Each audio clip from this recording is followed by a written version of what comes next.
ठीक है। अब मान लीजिए कि हम लोग जब इसको बात कर रहे थे कि rate of change of price is called, क्या बोलते हैं उसको, बताइए आप लोग। डेल्टा। ठीक है। और rate of change of delta is called. गाम। ठीक है। सबको क्लियर है, याद है सबको ये चीज। और तीसरा था जो हम लोग पढ़े थे, थीटा। What is theta?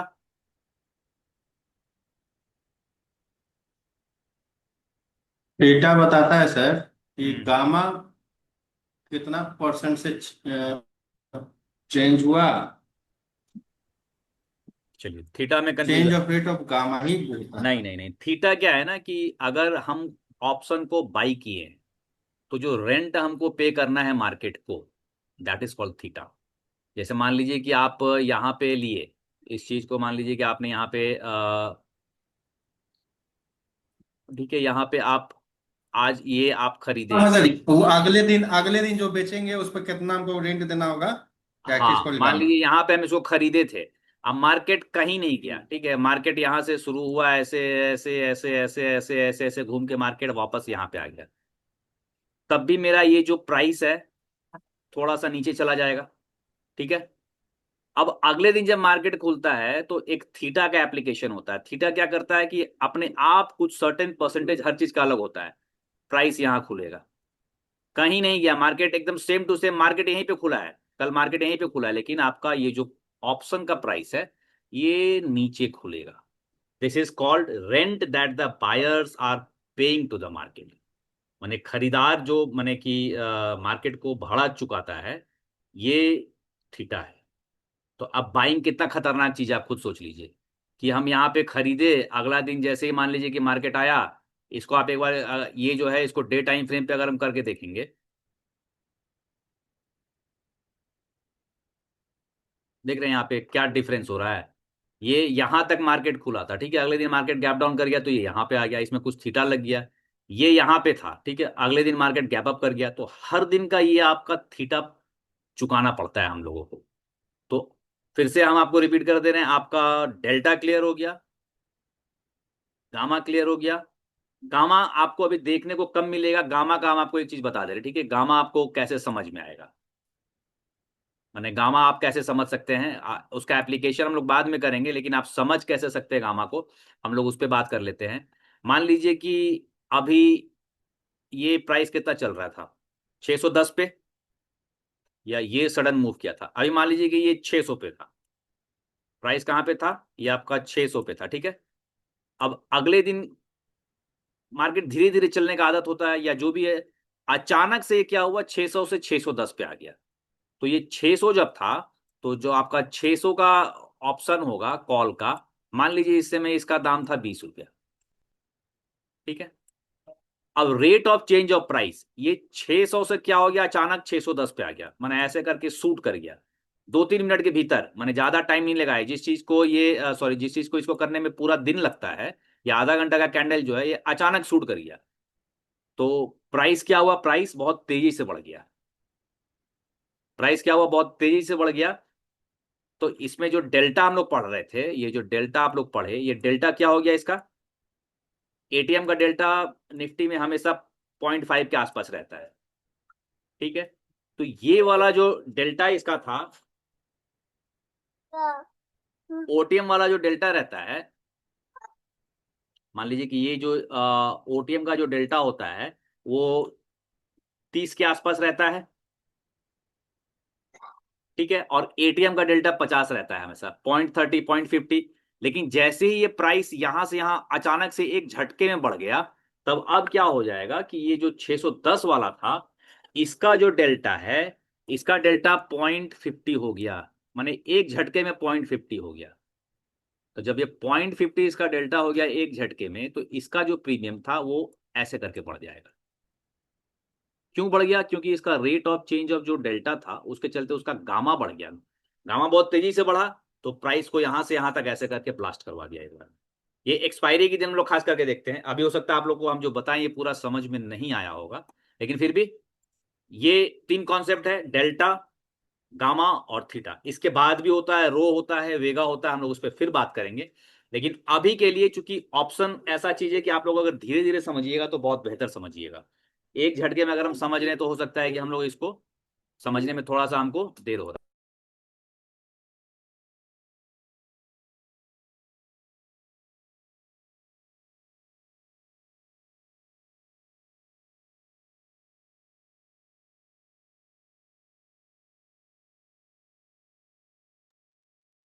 ठीक है, तो डेल्टा, थीटा, गामा, तीन चीज क्लियर किए। रो है, वेगा है, इम्प्लाइड वॉलेटिलिटी है, विक्स है, इसको हम लोग फिर कवर करेंगे। ये हम इसलिए बोल रहे हैं क्योंकि अगर हम लोग डेल्टा, थीटा, गामा, थोड़ा सा आप लोग भी स्टडी कीजिएगा इसको। अभी के लिए ये कॉन्सेप्ट हमारे लिए काफी है कि ये हमारा स्पॉट है, उसके बेसिस पे हम कौन सा एटीएम लेंगे, कौन सा आईटीएम लेंगे, ये चीज क्लियर हो रहा है। हम फिर बोलेंगे, अभी ये जो आपको बताए हैं आप इसको बार बार सुनिएगा, नोट्स बनाइएगा, तो ये अच्छे से क्लियर होगा। क्योंकि ये थोड़ा सा हल्का सा कॉम्प्लेक्स है, और एक बार क्लियर हो गया तो इसी के बेसिस पे हम लोग जब आगे अपना क्लास स्टार्ट करेंगे आई चार्ट का, ठीक है, मैंने उसमें कैसे हम लोग ऑप्शन चेन को एनालाइज करते हैं, कैसे पता करते हैं। तो निफ्टी में हर ट्यूसडे को मान के चलिए कि एक्सपायरी है। अगर 4 दिन एक्सपायर हो रहा तो 2 दिन आपको ये गामा ब्लास्ट वाला ट्रेड उसमें हम लोग को मिलेगा। वहां पे आपको हम ये गामा ब्लास्ट का ट्रेड करवाएंगे, मैंने सिर्फ दिखाएंगे नहीं, अभी तो हम आपको दिखाते हैं ना, वहां पे आपको करवाएंगे। और वहां पे क्या है कि 600 से 1000 रुपए के रिस्क पे आप उसका 10 गुना बना सकते हैं। वो कॉन्सेप्ट ही अलग रहेगा। अभी हम लोग ऑप्शन की क्लास को फिर, चूंकि हम फिर बोलेंगे, हम धीरे धीरे आप लोग को लेके चल रहे हैं, बहुत ज्यादा एक बार में नहीं दे रहे ऑप्शन में, तो आज का ऑप्शन हम यहीं पे कंक्लूड करते हैं। ठीक है, अब इसके साथ हम लोग अब एक चीज, सीपीआर, एक नई चीज आई हुई है मार्केट में, सॉरी पुरानी चीज है, आप लोग के लिए नहीं है, सीपीआर बोलते हैं उसको। ठीक है, और ये जीरोधा नाम का जो प्लेटफॉर्म है उसका बनाया हुआ है, जहां तक इसे मैंने स्टडी किया है, सीपीआर को जीरोधा ने डिवाइन किया है। और इसी के चलते क्या होता है कि जब आप इंडिकेटर सेक्शन में जाके सीपीआर को खोजिएगा, तो सीपीआर यहां पे आपको कहीं भी फ्री में नहीं दिखता है। ठीक है, यहाँ पे कहीं भी आपको सीपीआर जो फ्री वाला होता है ना, जैसे कि यहाँ पे हम आरएसआई लिखते हैं, तो जो इनबिल्ट इंडिकेटर होता है वो इस तरीके से दिखता है, उसका कोई ओनर नहीं होता है, ओनर नेम नहीं होगा, वो ट्रेडिंग व्यू का इनबिल्ट इंडिकेटर है। लेकिन जब आप सीपीआर को स्टडी कीजिएगा तो सीपीआर का कोई ओनर, माने बिना ओनर वाला कोई नाम नहीं, ये चूंकि मेरा स्क्रिप्ट है इसलिए दिख रहा है ऐसा, बिना ओनर वाला कोई नाम नहीं दिखेगा, मतलब कि सीपीआर जीरोधा द्वारा डेवलप किया हुआ है, उसने फ्रीली अवेलेबल करवा दिया है, कॉपीराइट नहीं किया उसका। तो इसी के बेसिस पे एक छोटा सा हमारा स्ट्रैटेजी है, मतलब जो मैंने डिजाइन किया है सीपीआर को स्टडी करके। उससे पहले केवल हम सीपीआर पे थोड़ा बात कर लेते हैं।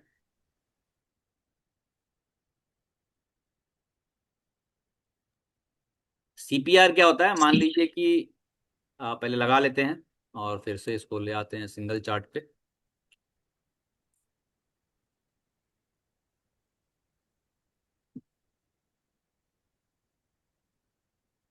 ये हर टाइम फ्रेम के लिए होता है, डे टाइम फ्रेम, सब टाइम फ्रेम के लिए होता है। इसमें थोड़ा सा हम केवल सिग्नल्स बंद कर लेते हैं।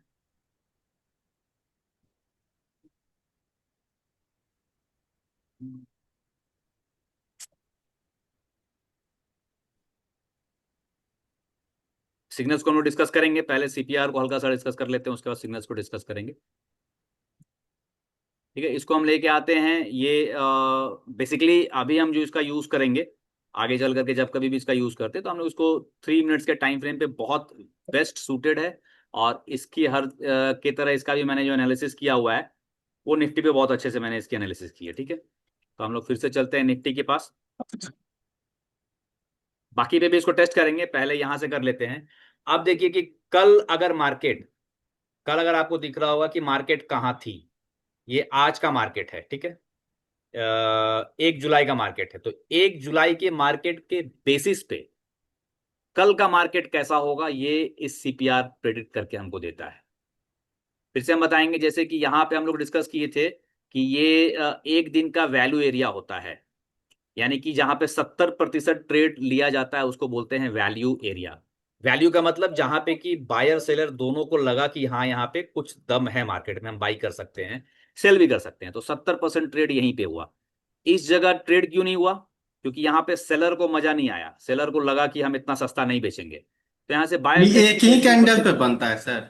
ये हाफ एन आवर का, मैंने अभी आपको केवल समझाने के लिए बता रहे हैं कि वैल्यू एरिया क्या होता है। लेकिन यहां पे आपको दिख रहा है कि मैक्सिमम ट्रेड हुआ है यहां पे, तो बायर और सेलर का इंटरेस्ट रहा होगा तभी ना हुआ ऐसा। उसी प्रकार से जब हम लोग सीपीआर पे आएंगे तो सीपीआर भी बताता है कि कल का वैल्यू एरिया कहां पे रह सकता है, तो वो ये वाला जोन हमको निकाल के दिया कि भैया ये नेक्स्ट डे का वैल्यू एरिया हो सकता है। और जब यहां पे प्राइस का कोई रिएक्शन होगा, माने यहां से रिवर्सल हम जो अभी आपको दिखाएंगे वो पुल बैक है, जब वो पुल बैक करता माने यहां आके और ऐसे करके जब लौट रहा है, तो उस वाले ट्रेड को हम लोग पकड़ने की कोशिश करते हैं इस वाले इंडिकेटर की हेल्प से। अब ये वैल्यू एरिया तो बता दिया कि कल का वैल्यू एरिया कैसा होगा, और इस वैल्यू एरिया की तीन पार्ट है, ये अपर है, ये लोअर है, और ये मिडिल पार्ट है, ठीक है। जितना मोटा ये वैल्यू एरिया होगा, जितना मोटा ये वैल्यू एरिया होगा, उतना ही उस दिन का संभावना है कि प्राइस में ट्रेंड नहीं होगा। प्रोबेबिलिटी है, गारंटी ये नहीं है। 3 तारीख का तो नहीं बता रहा है। मैंने वही बोल रहे हैं, ट्रेंड की गारंटी नहीं है, प्रोबेबिलिटी है, ठीक है। यहां पे भी आप देखेंगे तो अगर ये वैल्यू एरिया बहुत मोटा था, तो प्राइस ट्रेंड, ट्रेंड का मतलब क्या है कि निकल के भागा नहीं, इसके वापस आने की संभावना वैल्यू एरिया में बहुत ज्यादा बनी रहती है। और कई बार तो ऐसा होगा कि वैल्यू एरिया में ही पूरा दिन अपना वो निकाल लेगा, ठीक है। यहाँ पे भी देखिए ये वैल्यू एरिया चौड़ा था, तो प्राइस निकला, फिर से सलामी दिया, फिर नीचे गया, फिर से सलामी दिया, फिर गया। माने ये गारंटी नहीं है, दिस इज कॉल्ड प्रोबेबिलिटी। अब यहाँ पे देखिए ये बहुत अच्छा दिखा रहा है, इतना चौड़ा वैल्यू एरिया था, तो सोचिए कितना देर अपना ये टाइम इसके अंदर में बिताया है, देख रहे हैं कितना टाइम इसमें बिताया है। फिर ये निकल के बाहर जाने की कोशिश किया, फिर से टेस्ट किया, फिर ऊपर गया, फिर से टेस्ट किया, तब निकला है। माने जितना मोटा वो वैल्यू एरिया रहेगा, अब इस दिन देखिए ये एक बार टेस्ट किया, कितना दूर भाग गया, टाइम बिताया यहाँ पे, ऐसा नहीं कि टाइम नहीं बिताया, लेकिन बिताने के बाद ये मूव कितना तगड़ा देखे गया है, क्योंकि वैल्यू एरिया बहुत पतला था यहाँ पे। अब इसी प्रोबेबिलिटी को कम से कम आज इस दिन का जब मार्केट ये खत्म हो रहा होगा, उस समय ये बन जाता है। बनते ही ये आपको कम से कम बता तो दिया कि भैया अब ये नीचे जाने वाला है, या इस दिन ट्रेंड होगा, दिस इज कॉल्ड ट्रेंड, ये ट्रेंड करेगा। वॉलेटिलिटी और ट्रेंड में बहुत डिफरेंस होता है, ये ट्रेंड करेगा, this is not called, trend को हम लोग वॉलेटिलिटी नहीं बोलते हैं, वो वॉलेटाइल नहीं हुआ, ये ट्रेंड कर गया, ठीक है। अब चलिए इसी के साथ एक चीज और था इसमें, सीपीआर के साथ क्या है, ये इसका मिडिल लाइन, ये अपर लाइन, लोअर लाइन, ये R1, यानी कि ये रेजिस्टेंस 1, यहां पे आके ये कुछ करेगा, ठीक है। ये जो आपका पार्ट हो गया यहाँ पे, दिस इज कॉल्ड R1, ठीक है, ये R1 कहलाया। ये वाला जो फिर दूसरा लाइन है ये R2 कहलाया, और ये वाला जो तीसरा लाइन है ये R3 कहलाया। सीपीआर के बेसिस पे लोग ट्रेड करते हैं, तो बेसिकली क्या होता है कि अगर यहां से निकला तो this will be the first target, ये जो R1 है इसको हम लोग मान के चलते हैं कि पहला टारगेट होगा। यहाँ पे 50% प्रॉफिट या तो बुक कर लीजिए, और अगर आप पिरामिडिंग करते हैं तो 50% इसके ऊपर फिर ऐड कर लीजिए। फिर आपका दूसरा टारगेट ये R2 होगा। फिर यहाँ पे आप अपना 75% क्वांटिटी बुक कर लीजिए, और अगर आप क्वांटिटी पिरामिडिंग करते हैं तो 25% और यहाँ पे ऐड कर लीजिए। फिर ये आपका तीसरा टारगेट हो सकता है। इसी प्रकार से चार टारगेट होता है, लेकिन हम तीन को ही अभी इस इंडिकेटर में डाले हैं, कोशिश करेंगे फिर चौथा को भी डालेंगे। अभी तक हम तीन को ही डाले, तीन में हमको रिजल्ट अच्छा मिल रहा है। उसी प्रकार से फिर ये आपका सपोर्ट हो गया, ये आपका S1 कहलाएगा, ये आपका S2 कहलाएगा, और थोड़ा सा नीचे जाने पे हमको ये दिखेगा आपका, दिस इज कॉल्ड S3, फिर आपका ये S3 कहलाएगा। तो उसी प्रकार से जब यहां से प्राइस भागेगा, मान लीजिए कि ये आपका प्राइस अगर यहां से निकला और कोई बेरिश पैटर्न दिखा के निकला, तो हम मान सकते हैं कि ये यहाँ पे पहला टारगेट होगा। फिर अपना जो कंसोलिडेशन जो भी करना होगा, फिर ये आपका दूसरा टारगेट होगा, और फिर ये आपका तीसरा टारगेट होगा। अभी तक हम लोग जब बॉलिंजर बैंड वाली स्ट्रैटेजी कर रहे थे, तो हम बॉलिंजर बैंड के एक्सट्रीम को बोलते थे कि वो हमारा, जैसे कि मान लीजिए ऐसे करके चल रहा है, ऐसे करके प्राइस है, तो यहां से हम बोलते थे कि यहाँ पे अब आ गया तो हम उम्मीद कर सकते हैं कि लौटेगा। उसी प्रकार से जब यहाँ पे आ गया, तो ये एक अलार्मिंग लेवल है कि भाई या तो यहाँ पे 70 को ये लौट सकता है, या ये ट्रेंड को कंटिन्यू कर सकता है। तो अगर सीपीआर पतला है, और अगर ये सीपीआर से निकला, माने ये तो सीपीआर के ऊपर खुदा ना, अगर ये सीपीआर से निकला तो ये ट्रेंड कर सकता है, ठीक है। फिर से रिपीट कर देते हैं कि सीपीआर अगर पतला है, जैसा हम लोग पढ़ते हैं, सीपीआर अगर पतला है तो वो दिन ट्रेंड करेगा, उस दिन ट्रेंड की प्रोबेबिलिटी है, पॉसिबिलिटी है, गारंटी नहीं है, प्रोबेबिलिटी है। जितना ये छोटा होगा उतना ज्यादा ट्रेंड की पॉसिबिलिटी होगी, ठीक है। और ये इसको हम वैल्यू एरिया बोलते हैं। अगर प्राइस वैल्यू एरिया इसका लगातार देखिए शिफ्ट हो रहा है, अगर यहाँ पे हम लोग इसको पढ़ेंगे तो वैल्यू एरिया शिफ्टिंग बोलते हैं, ठीक है। अगर ये वैल्यू एरिया बार बार ऊपर शिफ्ट हो रहा है तो मतलब है कि मार्केट ऊपर की तरफ ट्रेंड कर रहा है। देख रहे हैं यहाँ पे, अगर आप इसको देखिएगा तो ये मार्केट, ये वैल्यू एरिया था, ये वैल्यू एरिया के बाद ये वाला वैल्यू एरिया बना इसका। तो यहां से अगर कोई बाई टुडे सेल टुमारो या ट्रेड होल्ड करता है तो ये एज्यूम कर सकता है कि इतना बड़ा अगर वैल्यू एरिया का शिफ्ट हुआ है तो मार्केट अगले दिन थोड़ा और ऊपर जा सकता है। अब फिर एक दिन शिफ्ट हो गया तो फिर हम उम्मीद कर सकते हैं कि फिर एक दिन ये शिफ्ट करेगा। देख रहे हैं, मैंने जब वैल्यू एरिया जैसे जैसे शिफ्ट हो रहा मार्केट ऊपर गई है, और जिस दिन इसकी शिफ्टिंग रुकी उस दिन से आप उम्मीद कर सकते हैं कि अब ये नीचे लौटेगा। देखिए यहां से आया, यहाँ पे वैल्यू एरिया इसका नीचे शिफ्ट हो गया, ठीक है। जैसी वैल्यू एरिया नीचे शिफ्ट हुआ तो ये एक अलार्मिंग लेवल है कि अब हम ऊपर या तो रुक सकते हैं या थोड़ा टाइम यहाँ बिता सकते हैं। फिर अगले दिन आपका वैल्यू एरिया ऊपर गया, लेकिन ऑलरेडी यहाँ पे ये अलार्म दे चुका था कि अब हम यहाँ से नीचे जाने की प्रोबेबिलिटी या कंसोलिडेशन की प्रोबेबिलिटी है। अभी फिर देखिए नीचे एक वैल्यू एरिया बन गया, ठीक है। फिर मतलब जब अब यहाँ से है, यहाँ से ये, तो वैल्यू एरिया का शिफ्टिंग भी आपको बताता है कि मार्केट का मूव क्या होगा। अब फिर देखिए यहाँ था, यहाँ था, वैल्यू एरिया शिफ्ट हुआ तो आप प्रोबेबिलिटी रख सकते थे कि मार्केट का वैल्यू एरिया अगले दिन नीचे शिफ्ट होगा। अब ये फिर से इस लेवल पे है, देखते हैं कहाँ जाएगा ये। तो ये कुछ 5-6 कॉन्सेप्ट थे जिसमें कि आपका हो गया कि वैल्यू एरिया की थिकनेस आपको वैल्यू एरिया की ट्रेंड और वॉलेटिलिटी की प्रोबेबिलिटी बताता है। वैल्यू एरिया के अंदर से अगर कोई ट्रेड इनिशिएट होता है तो दैट इज मोस्ट वंडरफुल। नहीं तो हम लोग बात करेंगे अभी लेवल्स पे भी कैसे ट्रेड को ले सकते हैं हम लोग। ये हर टाइम फ्रेम पे काम करता है, be it 1 minute, 3 minute, 5 minute, 10 minute, 15 minute, daily time frame, ये हर लेवल पे काम करता है। इसकी बहुत मैंने, और ये क्या है कि अभी हम इसका एडवांस वाला नहीं इसमें प्लॉट किए हैं, ये आज ही हमको बता देगा कि कल का वैल्यू एरिया कैसा होगा, मैंने इसमें हम डालेंगे तो आज की डेट में ही आपको बता देता है कि ये अगले दिन कहाँ जाएगा। और बहुत अच्छी बात है कि मार्केट में बहुत सारे लोग इस सीपीआर के बेसिस पे ट्रेड करते हैं, करवाते हैं, पढ़ाते हैं। और ये one of the most efficient indicators में, जिस तरीके से बॉलिंजर बैंड हम लोग देख रहे थे कि बहुत इफिशियंट है, ट्रेंड राइडर को देख रहे हैं हम लोग बहुत इफिशियंट है, उसी प्रकार से ये वाला भी बहुत ही ज्यादा इफिशियंट है।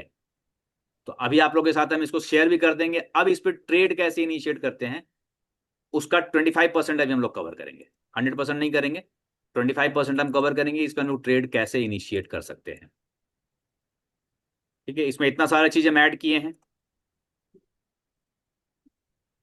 तो अब जैसे हम लोग ऑप्शन की बात कर रहे थे और ये इंडिकेटर आज ही हम डेवलप किए हैं, तो हम लोग इंडिकेटर की बात कर रहे थे कि अगर ऑप्शन की बात कर रहे थे तो यहाँ पे देखिए ये आपको क्या बोला, ये भैया बोले यहाँ से देखिए ये वैल्यू एरिया को छोड़ के नीचे जा रहा था, तो ये बोला कि पुट बाई करने का समय नजदीक आ गया। जैसे आप लोग हम क्या बोले कि आप लोग का जब कोई पैटर्न बनता हुआ दिखेगा तो आप लोग ग्रुप में पोस्ट कीजिएगा, तो उसी प्रकार से ये इंडिकेटर बोला पुट बाई करने के लिए अब रेडी हो जाओ। और जैसे ही इसके नीचे प्राइस निकली तब ये क्या बोला, सेल एक्टिव। मतलब आपको सोचना नहीं है कि अब सेल में एक्टिविटी हुई कि नहीं हुई, इसने बोला सेल एक्टिव हो गया। यहां से आपको पुट में एंटर कर जाना है, यहां पे आपको अलर्ट हो जाना है और यहां पे आपको पुट को बाई कर लेना है, ठीक है। अब यहां पे देखिए मार्केट चल रहा है 23,947, तो कौन सा स्ट्राइक प्राइस हम लोग बाई करेंगे निफ्टी का? 23,900। और कोई बताइए। 23,960। 23,960। और देख लेते हैं कि निफ्टी में क्या क्या अवेलेबल है।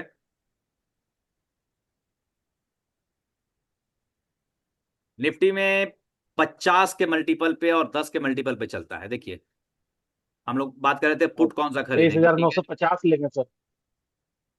चलिए वेरी गुड, तो 23,950 अभी के लिए सही है, आपने जो बोला वेरी गुड। कहाँ है 23,950? अब इसको भी हम लेके आते हैं, ये कितने टाइम फ्रेम में, 3 मिनट में, इसको भी हमको 3 मिनट पे लेके आना होगा। ये क्या टाइम था जब हम लोग इसको इनिशिएट कर रहे थे, तो 30 जून 9:15।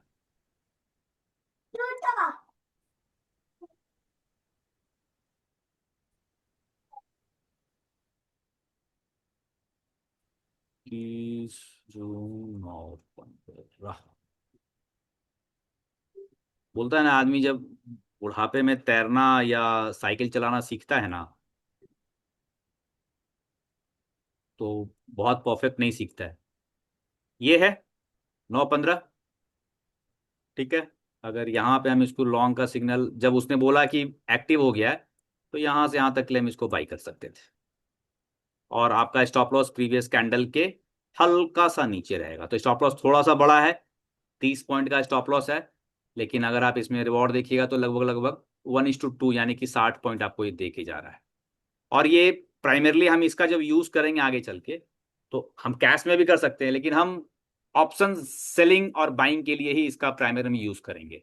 माने ये इतना वोलाटाइल ट्रेड देता है, हम लोग जो मोमेंटम की बात करते हैं, वोलेटिलिटी की बात करते हैं, ये इतना तगड़ा ट्रेड देता है यहाँ से जब निकलता है, तो कि हम इसको ऑप्शन में यूज करेंगे तो हमको बहुत ज्यादा नुकसान होने की संभावना नहीं रहती है। ऐसा नहीं कि नुकसान खत्म हो जाएगा, नुकसान होगा, लेकिन ये नुकसान होने की संभावना को कम कर देता है।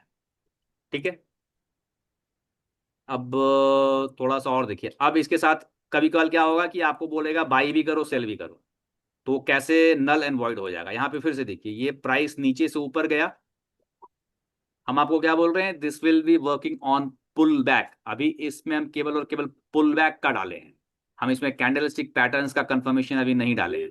ये प्राइस ऊपर गया, ऊपर जाने के बाद देखिए प्राइस नीचे आ गया, तो this is called pull back. तो कहां पे पुल बैक कर रहा है ये इस वैल्यू एरिया में जाकर के पुल बैक कर रहा है, तो यहां पे ये बोला बाई पुट। ये हर जगह अगर ऐसा करेगा तो आपके लिए ट्रेड नहीं है, लेकिन जब ये वैल्यू एरिया में बोल रहा है कि यहाँ पे ये बाई, माने कि ऊपर प्राइस निकला, देखिए ग्रीन था, ग्रीन के बाद ये प्राइस फिर से ग्रीन बना होगा, लेकिन वापस से रेड बन गया, तो यानी प्राइस ने पुल बैक किया। पुल बैक किया तो यहाँ पे आपका ये पुट का सिग्नल जनरेट हुआ, आप इसमें बाई करते। अब यहाँ से यहाँ तक जो पैसा आपको ये दिया, आपको लेके निकल गए। आप चाहें तो अगर इसको स्टॉक में भी लगाएंगे तो वहां पे भी इतनी ही वॉलेटिलिटी मिलेगी, लेकिन इंडेक्स और स्टॉक में वॉलेटिलिटी में बहुत डिफरेंस होता है। स्टॉक में इतना हाई वोलेटाइल नहीं रहता है, इसलिए हम इसको इंडेक्स पे ज्यादा यूज करेंगे तो ज्यादा बेहतर होगा। हालांकि इंडेक्स पे भी, स्टॉक्स पे भी उतना ही अच्छा काम करेगा, लेकिन वहां पे वॉलेटिलिटी थोड़ी कम मिलेगी आपको। अब देखिए यहाँ पे ये आपको ये इस कैंडल में बोला कि ये कॉल एक्टिव है, बाई कॉल बोला। ठीक है, यहां से आप लिए, हो सकता है ये आपको स्टॉप लॉस दिया हो। तो जैसा आपको हम बोल रहे हैं कि ये 100% प्रूफ नहीं है, स्टॉप लॉस देगा, ऐसा नहीं कि कोई आपको स्टॉप लॉस नहीं देगा, देगा। ठीक है, लेकिन इसका प्रॉफिट बड़ा तगड़ा निकलता है। ठीक है, अब इस दिन देखिए ये वैल्यू एरिया में कहीं आया ही नहीं, तो कोई सिग्नल आपको ये नहीं दिया। अब इस दिन देखिए फिर से यहाँ पे क्या हुआ, यहाँ पे ये प्राइस आया, प्राइस आकर के वैल्यू एरिया में टच किया, देख रहे हैं, टच करके फिर से लौट गया, तो ये क्या बोला कि पुट एक्टिव है, माने पुट की संभावना है। लेकिन इस कैंडल के नीचे प्राइस नहीं निकला। ठीक है, इस रेड कैंडल के नीचे प्राइस नहीं निकला, तो आपका यह पुट का ट्रेड नहीं बना। अगले कैंडल में देखिए फिर से प्राइस क्या हुआ, प्राइस पुल बैक करके आपका चला गया वैल्यू एरिया में। ठीक है, ये यहां से पुल बैक करके वैल्यू एरिया में वापस आ गया, तभी आपको क्या बोल रहा है कि भैया यहाँ पे आप कॉल बाई कर सकते हैं। ठीक है, अब यहाँ पे अगर आपने कॉल बाई किया, इस कैंडल में कॉल एक्टिव है, आपका स्टॉप लॉस थोड़ा बड़ा है, तो जब स्टॉप लॉस इतना बड़ा हो तो हमको क्या करना है, अवॉइड करना है ट्रेड को। आप ले सकते हैं, कोई बड़ी बात नहीं है, लेकिन अगर खुदा ना खास्ते स्टॉप लॉस हिट हो गया तो बहुत बड़ा स्टॉप लॉस है। इसको जब उसमें देखिएगा तो करीब 30-40 पॉइंट से ऊपर का स्टॉप लॉस दे देगा, लेकिन जब ये चला है तो एकदम धांसू चला है। ठीक है, वैल्यू एरिया को क्रॉस करते हुए ऊपर निकला है, तो इस इंडिकेटर को आप लोग लगा के एक बार एनालाइज कीजिए। दूसरा क्या है कि देखिए यहाँ पे ये बोला पुट एक्टिव, माने यहाँ स्टॉप लॉस छोटा ही मिलता है हमको, बहुत ज्यादा बड़ा स्टॉप लॉस मिलेगा नहीं। यहाँ पे मान लीजिए कि पहली बार यहाँ से प्राइस पुल बैक किया, तो ये आपको पुट में एंट्री हो गई आपकी। ठीक है, पुट में एंट्री करने के तुरंत बाद क्या हुआ कि आपका यहाँ से बाई का सिग्नल आ गया और बाई एक्टिव हो गई, तो हमको क्या करना है, तुरंत ये वाला जो पुट का सिग्नल मिला था इसको हमको एग्जिट कर देना है, माने हमको तुरंत पाला बदल लेना है। ठीक है, और इसमें अभी हम क्या डाले हुए हैं कि ये जो दिन का पहला कॉल और पहला पुट का सिग्नल अभी केवल हमको वही जनरेट करके देगा। अभी हम पुल बैक पे बात कर रहे हैं, हम लोग इसमें फिर कैंडल स्टिक पैटर्न को भी इन्वॉल्व करेंगे। अगली क्लास में जब इस पे बात कर रहे होंगे हम लोग कैंडल स्टिक पैटर्न को भी इन्वॉल्व करेंगे। ठीक है, और जिस दिन इस तरीके का हो, माने एकदम पतला हो और वैल्यू एरिया को टच कर रहा हो, उस दिन हमको रिस्क लेने से नहीं चूकना है। ठीक है, ये ऊपर खींचा नहीं गया, कोई बात नहीं है, आपको एक से दो माने कि 2 बार में स्टॉप लॉस दिया गया अभी, लेकिन जब ये निकला है फिर से वापस पुल बैक करके, तो मतलब कि माशाल्लाह सुभान अल्लाह ट्रेड आपको ये देके गया है। ठीक है, ये प्योरली ऑप्शंस के लिए है, माने इसके बेसिस पे अगर हमको ऑप्शन का ट्रेड मिलता है तो बहुत ही खूबसूरत मिलता है। अब देखिए, ये हो गया था हमारा माने कि वैल्यू एरिया के ऊपर में हम लोग बात कर रहे हैं। अब क्या है कि जो की लेवल्स हैं इसके, की लेवल्स पे अगर आपको कोई कैंडल स्टिक पैटर्न दिखती है तो भी ट्रेड बनता है। जैसे ये मान लीजिए कि ये इसका R3 था, R3 पे ये आपको एक पैटर्न बनाया, बुलिश इंगल्फिंग की पैटर्न, आप इसके ऊपर ट्रेड में जा सकते हैं फॉर टारगेट ऑफ R2।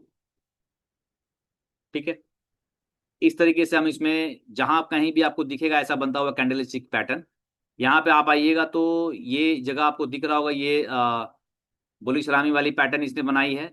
यहां से फिर हम ऊपर के लिए देख सकते हैं, टारगेट हम यहां तक का लेंगे, लेकिन हमेशा हम लोग जो खर्चा पानी वाला कॉन्सेप्ट उसको लगा के रखेंगे। इस तरीके से जब आप देखिएगा तो आपको हो सकता है किसी दिन वैल्यू एरिया में वो जाए ही नहीं। यहाँ देखिए बहुत अच्छा से गया, यहाँ से ये बाई एक्टिव हुआ और ये अपना R1 तक गया है।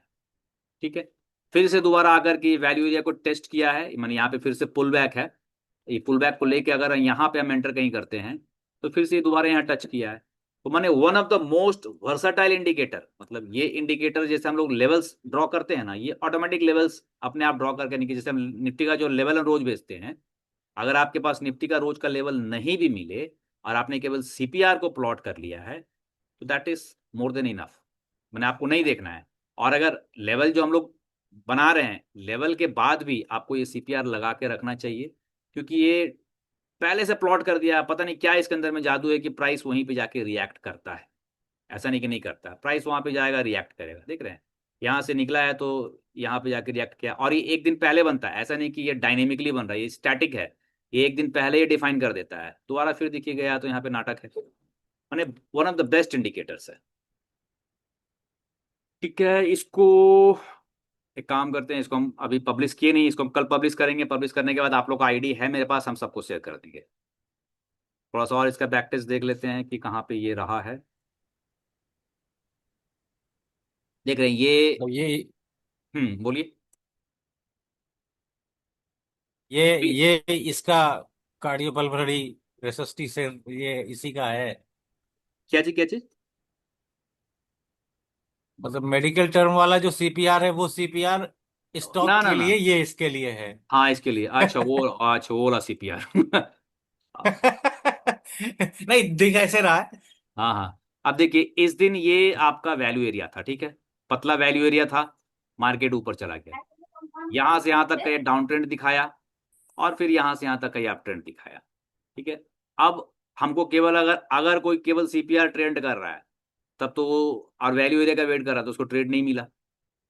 तो इस कंडीशन में देखिए ये खुलाई है R2 पे, और R2 पे इसने ऐसा पैटर्न इसने बना दिया, ठीक है, डार्क क्लाउड कवर यहाँ पे बना दिया है, यहाँ से हम पुट को बाई कर लेंगे भाई, नहीं सोचेंगे ज़्यादा, यहाँ तक का टारगेट हम रखेंगे।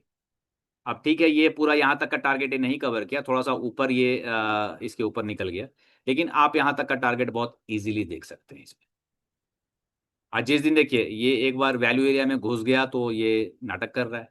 अब यहाँ पे देखिए फिर से ये S1 के पास में खुला, S1 के पास में इसकी नाटक चल रही है, एक बार ये बेर हरामी पैटर्न बनाया लेकिन इसका फॉलो अप सही से नहीं मिला, दोबारा फिर से ये आपका एक पैटर्न बनाया लेकिन इसका फॉलो अप आया, तीसरी बार फिर जब ये आपका इनगल्फिंग पैटर्न बनाया है तो यहां से निकल करके आपका वैल्यू एरिया में एंटर कर गया है।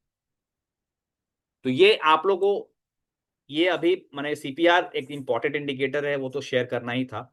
इसके साथ साथ मैंने ये बताने का इसलिए भी जरूरी था कि लेटर ऑन जब हम लोग मार्केट प्रोफाइल में आएंगे तो ये जो वैल्यू एरिया है वहां पे आपको जल्दी समझ में आए, क्योंकि वहां सारा गेम वैल्यू एरिया का ही रहता है। किसी दिन भी देख लीजिए कि अगर प्राइस किसी R1 R2 पे खुली है, R1 S1 इस पे भी खुली है, और वहां से आपको अगर ये यहाँ से बुलिश सिग्नल भी देता ना तो हमको ऊपर का ट्रेड लेना था, और अगर ये यहां से बेरिश सिग्नल दे रहा है तो आपको नीचे का ट्रेड लेना है for target of next level. जैसे आज का हमको याद है, आज वैल्यू एरिया के बहुत ऊपर खुला, ठीक है, वैल्यू एरिया के ऊपर खुलने के बाद क्या हो गया कि वो बहुत अच्छा मैंने कि एक पैटर्न बनाया, अगर वहां से लोग ट्रेड इनिशिएट किया होता तो बल्ले बल्ले था एकदम। ये देखिए कितना सुंदर सा ये ट्रेड दिया आपको, हालांकि ऊपर विक है, यहाँ पे आपको रिस्क लग सकता है, कि हम इसको ट्रेड को ले कि ना ले, क्योंकि इसको हम हैमर के लिए क्वालिफाई नहीं करेंगे क्योंकि ऊपर विक है, ठीक है, भूल जाते हैं इस ट्रेड को। यहाँ पे आने के बाद देखिए ये इसका R2 के पास आया और यहाँ पे इसने एक बुलिश बेरिश पैटर्न बनाया है। इसके बाद ये वही जगह है जहाँ पे कि हम लोग मार्केट प्रोफाइल और ऑर्डर फ्लो को देख करके बता रहे थे कि डाउन साइड का ट्रेड है। लेकिन अगर कोई CPR को ट्रेड कर रहा है तो उसको वो चीज़ बताने की जरूरत नहीं है, खुद ब खुद यहाँ तक आया है। फिर से देखिए यहाँ पे आने के बाद इसने एक मॉर्निंग स्टार पैटर्न बनाया आपका, ठीक है, प्राइस ऊपर जाके नहीं गया ऊपर, लेकिन ठीक है, इसको क्रॉस करके नीचे आपके स्टॉप लॉस के लेवल पे भी नहीं आया, ठीक है। और फिर दोबारा यहाँ पे जब इनगल्फिंग पैटर्न बनाया तो क्या सुंदर सा रिजल्ट है, ठीक है। तो अभी आज का आप लोग का होमवर्क हो जाएगा कि कल जब हम इसको शेयर कर देंगे तो इसको टेस्ट कीजिएगा, और कल परसों हो सकता है हम अगला क्लास संडे को लेंगे, ठीक है।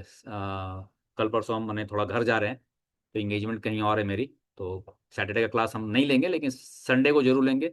और कल हो सकता है होपफुली हम सुबह या रात में ही आज आप लोगों को इसको शेयर कर देंगे, इसको बैक टेस्ट कीजिए, प्रैक्टिस कीजिए। एक सेकेंड लेवल ऑफ डिस्कशन इसका हम लोग संडे को करेंगे, ठीक है। और मार्केट प्रोफाइल, ऑर्डर फ्लो और आई चार्ट, इस पे कोई क्वेरी होगा तो पोस्ट कीजिएगा, ठीक है, क्योंकि अब टाइम थोड़ा सा ही बच रहा है।